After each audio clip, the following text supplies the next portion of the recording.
Hello बेटा, कैसे हैं आप? आई होप आप लोग सभी ठीक होंगे बच्चे। आज हम अपने क्लास 8 का चैप्टर है कोयला और पेट्रोलियम, उसके कुछ क्वेश्चन को डिस्कस करने वाले हैं बेटा। ये सभी मल्टीपल चॉइस क्वेश्चंस हैं और आपके एग्जाम पॉइंट ऑफ व्यू से बहुत इंपॉर्टेंट है। एमसीक्यूज हैं तो मल्टीपल चॉइस क्वेश्चन वैसे भी हमें कम दिखाई देते हैं और ये एग्जाम्पलर है जिसमें ये क्वेश्चन दिए हुए हैं, तो मुझे लगा कि मुझे डिस्कस करना चाहिए because as they are very important for their exam purpose also. तो आज हम डिस्कस कर रहे हैं। फर्स्ट क्वेश्चन है बेटा, विभिन्न पदार्थ जो प्रकृति से प्राप्त होते हैं प्राकृतिक संसाधन कहलाते हैं। निम्नलिखित में से कौन सा एक प्राकृतिक संसाधन नहीं है, आपको ये बताना है। तो यहाँ से कौन सा प्राकृतिक संसाधन नहीं है बेटा? डी ऑप्शन है, प्लास्टिक। ये हमारा प्राकृतिक संसाधन नहीं है। सेकंड क्वेश्चन है, वायु एक प्राकृतिक संसाधन है और मानवीय गतिविधियों से यह समाप्त नहीं हो सकती। यह अक्षय प्राकृतिक संसाधन के रूप में जानी जाती है। निम्नलिखित में से एक अन्य अक्षय प्राकृतिक संसाधन कौन सा है? तो यहाँ सूर्य का प्रकाश, ये हमारा अक्षय मतलब जो कभी खत्म नहीं होते ऐसे प्राकृतिक संसाधन। तो यहाँ पे हमारा सी ऑप्शन है, सूर्य का प्रकाश। अब थर्ड क्वेश्चन पे आते हैं बेटा। क्वेश्चन नंबर 3 है, निम्नलिखित में से कौन सा समाप्त होने वाले प्राकृतिक संसाधनों का एक युगल है? आपको जोड़ा बताना है। कौन सा युगल मतलब जोड़ा होता है कि कौन सा प्राकृतिक संसाधन जो समाप्त होने वाले हैं उनका एक युग्मक है। तो यहाँ ऑप्शन डी है, वन्य जीव और खनिज। ये कैसे प्राकृतिक संसाधन है बेटा जो टाइम के साथ खत्म हो सकते हैं। क्वेश्चन नंबर 4 है बेटा, उद्योगों में उपयोगी उत्पाद प्राप्त करने के लिए कोयले का प्रक्रमण किया जाता है। निम्नलिखित में से कौन सा उत्पाद कोयले से प्राप्त नहीं होता? तो सीएनजी है, कोक, कोल गैस और कोलतार, ये तीनों ही कोयले से प्राप्त होते हैं। लेकिन सीएनजी की फुल फॉर्म जैसा हम जानते हैं कंप्रेस्ड नेचुरल गैस होती है, ये हमारी कोयले से प्राप्त नहीं होती है। अब क्वेश्चन नंबर 5 है बेटा, समाप्त होने वाले प्राकृतिक स्रोत कौन से हैं? स्रोत होते हैं तो वो मात्रा में सीमित होते हैं, मात्रा में असीमित होते हैं, प्रकृति पर निर्भर नहीं होते, या मानवीय गतिविधियों से समाप्त होने वाले नहीं है। तो यहाँ ऑप्शन आएगा मात्रा में सीमित होते हैं। बिल्कुल, जो प्राकृतिक स्रोत है वो हमारे समाप्त होने वाले और वो उनकी मात्रा भी कैसी होती है? हमारी सीमित होती है। अब क्वेश्चन नंबर 6 है बेटा। 6 क्वेश्चन हमें कहता है जीवाश्म ईंधन जिनके अवशेषों से प्राप्त होते हैं। आपको बताना कि किसके अवशेषों से जो जीवाश्म ईंधन है वो हमें प्राप्त होते हैं। तो मृत जीव से वो हमें प्राप्त होते हैं। अब नेक्स्ट क्वेश्चन है, कोयला जिसके या जिनके अवशेषों से बनता है। कोयला किसके अवशेषों से बनता है? तो वो केवल वनस्पति के अवशेषों से बनता है, वो जंतु के अवशेषों से नहीं बनता। सिर्फ वनस्पति के अवशेषों से क्या बनता है? कोयला बनता है। अब नेक्स्ट क्वेश्चन है बेटा, क्वेश्चन नंबर 8 है हमारे पास, मृत वनस्पति के कार्बनीकरण से कौन सा पदार्थ बनता है? अगर मृत वनस्पति है तो उसके कार्बनीकरण से कोयला बनता है। नेक्स्ट क्वेश्चन है बेटा, कोल तार से नेफ्थलीन की गोलियां प्राप्त की जाती हैं और इनका उपयोग किसे भगाने के लिए किया जाता है? तो जो नेफ्थलीन की जो गोलियां होती है बेटा, वो मूथ भगाने के मतलब जो कीड़े होते हैं उनको भगाने के लिए वो उनके काम में आता है, तो इन्हें मोथ बोलते हैं। क्वेश्चन नंबर 10 है, निम्नलिखित में से कौन सा पेट्रोलियम का अवयव नहीं है?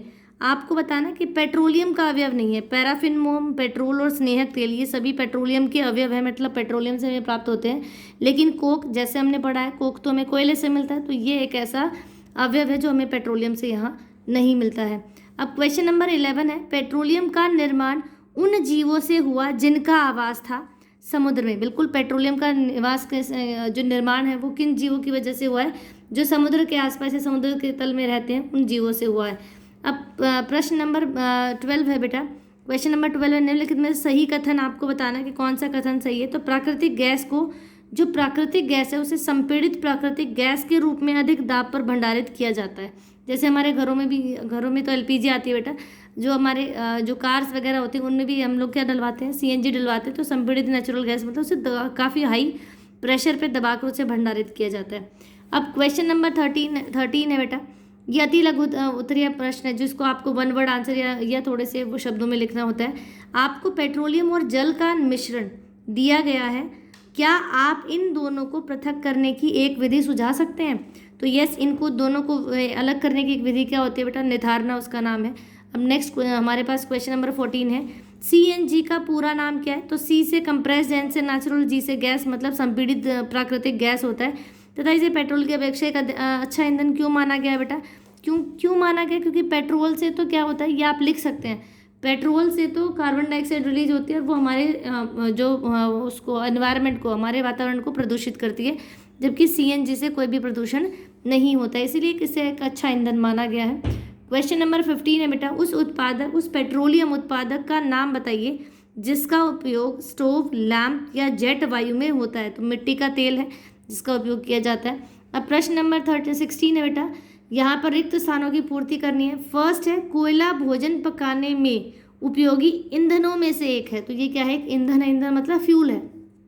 नेक्स्ट है, जब कोयला वायु में गर्म किया जाता है तो वह जलता है और तथा मुख्य रूप से कार्बन डाइऑक्साइड गैस बनाता है। क्या बनाता है बेटा? कार्बन डाइऑक्साइड गैस बनाता है। जो आंसर नंबर 14 था, क्वेश्चन नंबर 14, उसका आंसर मैंने यहाँ लिखा है कि यह एक बेहतर ईंधन माना जाता है। क्यों? क्योंकि कैसा है ये? इससे प्रदूषण नहीं होता है। अब नेक्स्ट हमारे पास है बेटा सी है, सी पार्ट है इसका। कोलतार अप्रिय गंध वाला एक गाढ़ा काला द्रव्य है। नेक्स्ट है पेट्रोलियम, कोयला और प्राकृतिक गैस जीवाश्म ईंधन है। नेक्स्ट, वन और कोयला समाप्त होने वाले क्या है? हमारे प्राकृतिक संसाधन है। अब प्रश्न नंबर 17 है बेटा, आपको वाक्य जो रेखांकित शब्द है वो उलट पलट कर लिखे हुए आपको सही करके लिखना है। तो ये क्या है? कोयला खानों से प्राप्त होता है। नेक्स्ट, पेट्रोलियम एक जीवाश्म ईंधन है। नेक्स्ट, रिफाइनरी वह स्थान है जहां पेट्रोलियम के विभिन्न प्रभाजों को पृथक किया जाता है। नेक्स्ट, कैरोसिन एक ईंधन है जिसका उपयोग जेट वायुयानों में किया जाता है। और लास्ट इसका ई पार्ट है बेटा, बिटुमिन का उपयोग पेंट तथा सड़क बना के निर्माण में किया जाता है। अब प्रश्न नंबर 18 है, आपको रिक्त स्थान भरना है। ये बहुत इंपॉर्टेंट है बेटा, रिक्त स्थान आप ध्यान रखना। फर्स्ट है, मृत वनस्पति के धीमे प्रक्रम द्वारा कोयले में परिवर्तन को कार्बनीकरण कहते हैं। तो ये क्वेश्चन आता है कार्बनीकरण क्या होता है। तो मृत वनस्पति के धीमे प्रक्रम द्वारा कोयले में परिवर्तन को हम क्या कहते हैं? कार्बनीकरण कहते हैं। बी पार्ट है, कोयला और पेट्रोलियम जीवों के मृत अवशेषों से बनते हैं और जीवाश्मीय ईंधन कहलाते हैं। अप्रिय गंध वाला काला गाढ़ा द्रव्य कोलतार कहलाता है। नेक्स्ट, कोयले से कोक प्राप्त करने के प्रक्रम में कोलतार और कोयला गैस भी प्राप्त होते हैं। नेक्स्ट, पेट्रोलियम के विभिन्न संघटकों को पृथक करने का प्रक्रम परिष्करण कहलाता है। नेक्स्ट, जीवाश्म ईंधनों को अत्यधिक जलाना वायु प्रदूषण का एक मुख्य कारण। अगर हम जितना ज़्यादा जलाते हैं तो उनसे क्या होता है बेटा? उनसे प्रदूषण होता है। और लास्ट हमारे पास जो हमारे क्वेश्चन है उसमें आज हम लोग लास्ट जो क्वेश्चन है वो डिस्कस कर रहे हैं। आपको सही गलत बताना है। वायु में उपस्थित ऑक्सीजन एक समाप्त होने वाला प्राकृतिक संसाधन है। गलत। संसाधन जो प्रकृति में असीमित मात्रा में उपस्थित है और समाप्त होने वाले प्राकृतिक संसाधन कहलाते हैं। असीमित है तो वो प्राकृतिक समाप्त होने वाले नहीं है। गलत। वन्य जीव समाप्त होने वाला प्राकृतिक संसाधन है। सही है। उच्च ताप और दाब पर मृत पौधे धीरे धीरे कोयले में परिवर्तित हो जाते हैं। बिल्कुल ठीक बात है। पेट्रोल और डीजल की अपेक्षा सीएनजी कम प्रदूषणकारी है। बिल्कुल ठीक है ये बात। तो आपको ये क्वेश्चन समझ आए होंगे बेटा। होप आप लोग अपनी कॉपी में भी नहीं कर लेना। और ये आपके एग्जाम पॉइंट ऑफ व्यू से बड़े इंपॉर्टेंट है। अगर आपने अभी तक मेरे चैनल को सब्सक्राइब नहीं किया है, लाइक नहीं किया, तो आप नीचे दिए हुए लिंक पर क्लिक करके भी मेरे चैनल को सब्सक्राइब और लाइक कर सकते हैं बेटा। मेरे चैनल का नाम है बियॉन्ड इमेजिन पॉइंट। चलिए, थैंक यू।